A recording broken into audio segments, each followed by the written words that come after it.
қолдану арқылы мәтіннің стилін жазамыз. Сөйлемдегі одағы еліктеуіш сөздерді ажыратып қолданамыз.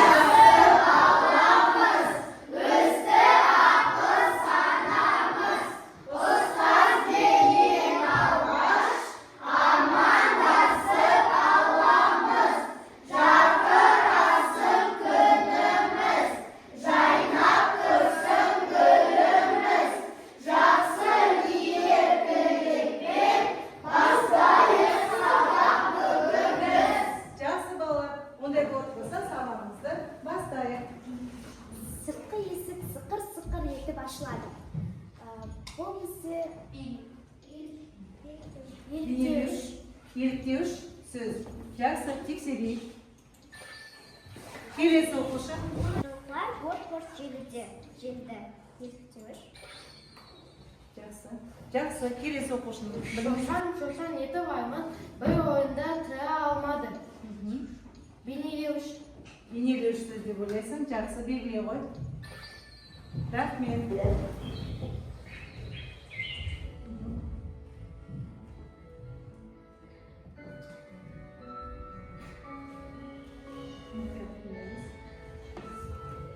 Дегеніміз не? Бейнелеуіш сөз дегеніміз табиғаттағы түрлі құбылыстың бейнесін елестіруден пайда болған сөздер. Жақсы, тексерейік. Қайын тексере ғой. Тексере ғой. Балалар, Шыңғыс дұрыс жауап берді ма? Дұрыс жауап берген екен. Жақсы, Шыңғыс. Келесі оқушы, келесі тапсырманы орындаймыз. Келесі тапсырмада бейнелеуіш сөзді табуымыз керек. Бейнелеуіш сөзді келе ғой. Айзере таба ғой. Талап Айзере келе ғой. Шыр-шыр, маң-маң, гүр-гүр. Қалай ойлайсың? Қайсысы бейнелеуіш сөз? Бұл жерде бейнелеуіш сөз маң-маң. Тексерейік. Тексере ғой. Балалар, Айзере дұрыс жауап берді ма? Айзере дұрыс жауап берген екен. Жақсы, өте жақсы. Айзере сөйлемді белгіле. Келе ғой, кім Нұрдана келе ғой. Қарағым-ай, білмейді екенсің ғой. Машина гүр-гүр етеді. Айдын да жақсы оқиды. Еліктеу сөзді бар сөйлем, ол машина гүр-гүр етеді. Жақсы, тексеріп көрейік. Дұрыс айтады. Дыбысқа еліктеуден пайда болған сөздерді еліктеуіш сөз дейді екенбіз.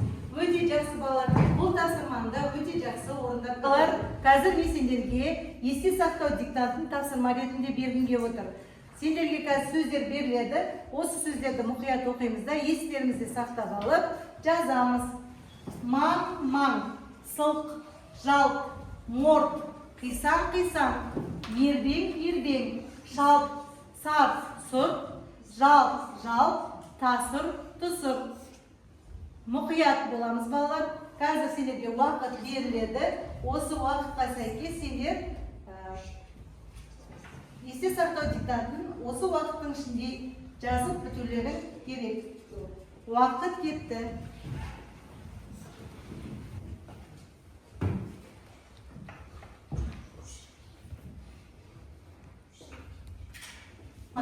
Сендерге жұмбақ берілген. Барлығымыз жұмбақты оқып аламыз. Мұқият және сол жұмбақты шешуімізді табуымыз керек. Балалар, дискрипторға сәйкес сендер жұмбақты оқып шешімін тапсаңдар, бір балл иеленесіздер. Сұрақтарға жауап берсеңдер, бір балға ие болады екенсіздер. Жақсы, кім маған жұмбақты оқып береді, Раяна? Сыға асылып, өзіне адам мінеді, ол не, ал кім біледі? Жақсы, жұмбағын кім табады? Айзере? Жұмбақтың шешуі троллейбус деп ойлайсың, иә? Жақсы, тағы да кім қалай ойлайды екен? Шыңғыс? Менің ойымша, жұмбақтың шешімі көлік. Жақсы, көлік деп ойлаймыз.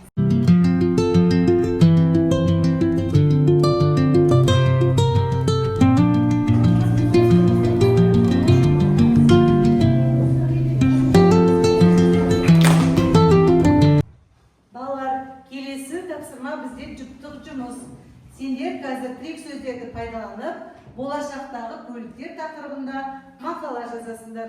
Ондай болатын болса, барлығымыз кірісейік мақала жазуға. Берілген тірек сөздерді пайдаланып, мақала жазасыңдар.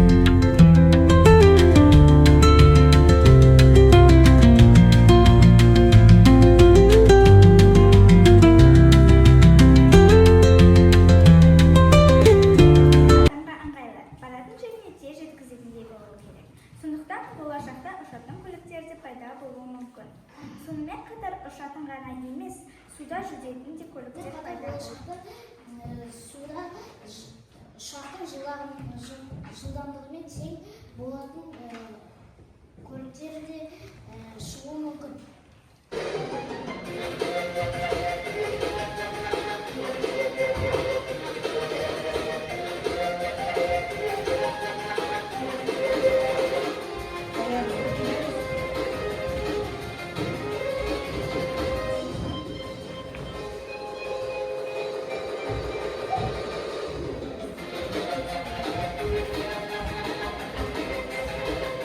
Балалар, келесі саралау тапсырмасы берілген сендерге. 54-ші жаттығуда сендер мәтінді оқып, еліктеуіш сөздерді табуларың керексіңдер. Қазір қай оқушыға мен алтын асықты беремін, ол оқушы мәтінді оқып, еліктеуіш сөздерді тауып, келесі осы мәтінді ары қаратай еліктеуіш сөздермен жалғастырады. Ал кімге гүлді асық түседі балалар? Гүлді асыққа иеленген оқушы мәтінді оқып, еліктеуіш сөздерді тауып, оларды салыстырады. Ал кімге күміс асық түседі? Ол оқушылар мәтінді оқып, ондағы еліктеуіш сөздерді тауып, көшіріп жазады. Жақсы. Кезекте сендерге шығармашылық тапсырма берілген тұр. Сендер дыбысқа қарай еліктеу сөздерді пайдаланып, сөйлем құрауларын керексіңдер. Ондай болатын болса, тыңдаймыз.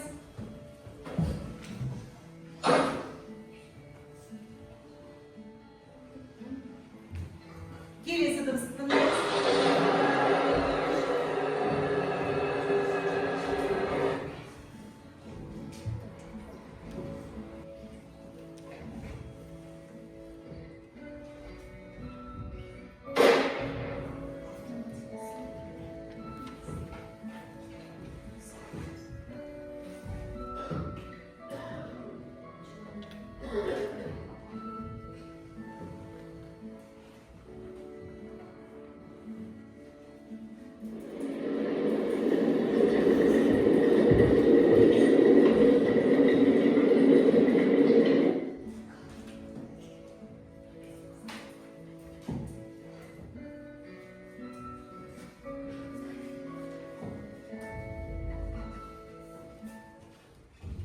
Жақсы.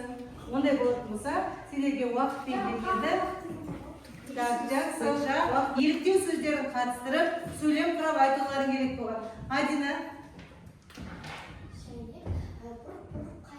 Шайнек бұрқ-бұрқ қайнады. Бұл жерден еліктеу сөз қай сөз? Бұрқ-бұрқ. Өте жақсы. Сағат Етіп жүрді. Сағат тілі сырт-сырт етіп жүрді деуге болады. Өте жақсы. Тағы да кім? Мына жақ топтан Адин, Диана. Қандай?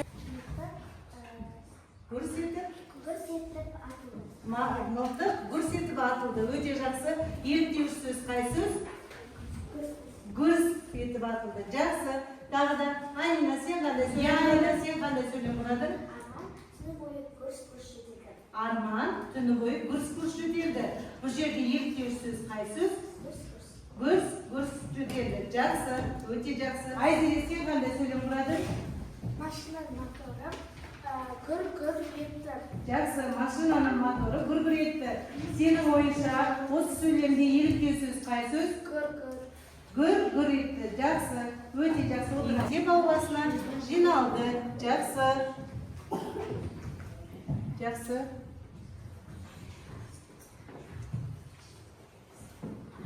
Оқушылар мектеп ауласына жиналды.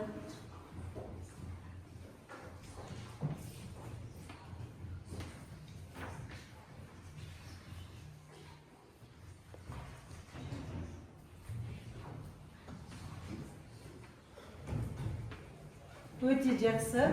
Балалар, Айзеренің жазған сөйлемінде қате бар ма? Жоқ. Грамматикалық қате жоқ. Енді Айзере, сен жауап берші маған. Сенің осы жазған сөйлеміңде еліктеуіш сөздер бар ма? Мен жазған сөйлемімде еліктеуіш сөздер жоқ. Жақсы. Дұрыс жауап берді ма балалар? Жақсы. Ондай болатын болса, белгі берейік бір шапалақпен. Жақсы. Келесі. Олар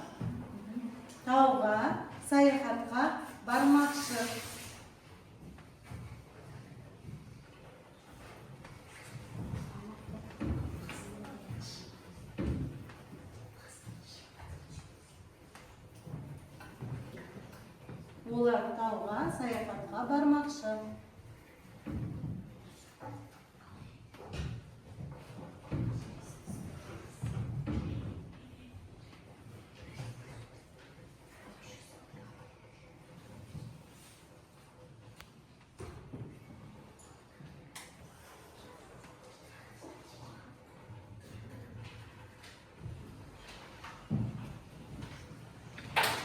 Жақсы. Енді Адина жауап берші, сенің жазған сөйлеміңде еліктеуіш сөз бар ма? Менің жазған сөйлемімде еліктеуіш сөз жоқ. Еліктеуіш сөз жоқ. Адина дұрыс жауап берді ма? Иә. Жақсы. Ондай болатын болса, бір шапалақпен белгі беріңдер. Жақсы, өте жақсы. Өздеріңді бағалап шығыңдар. Домбыраның жиегіне аты жөндерін жазасыңдар. Мына жеріне аты жөндерін жазып, мына әрбір шкала бойынша өздеріңді бағалап шығыңдар.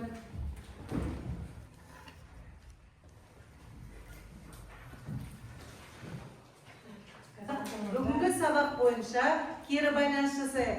Активатор кері байланыс арқылы. Бүгінгі сабақ бойынша қандай құнды мәлімет алдыңдар, бір мәлімет алғандарың бойынша тәжірибеде қолданам деген 2 мәлімет және қызықты болғызды деген 3 мәлімет айтамыз.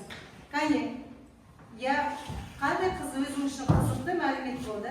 Мен қызықты мәлімет ол еліктеуішті ажыратып білу. Жақсы, өте жақсы. Ал енді қандай тәжірибеде қолданам деген 2 мәлімет естеріңде қалды? Мәди? Еліктеуіш пен Еліктеуіш сөздерді сөйлеуде қолданып сөйлеуді жақсартуға болады екен тәжірибеде. Және тағы да, сен тәжірибеде қандай 2 мәліметті қолданатын болдың?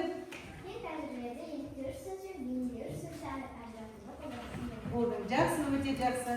Жақсы балалар, ондай болатын болса, бүгінгі сабақта кім қанша бал алғанымызды айтып жүрейік, бағалап жүрейік, өз-өзімізді.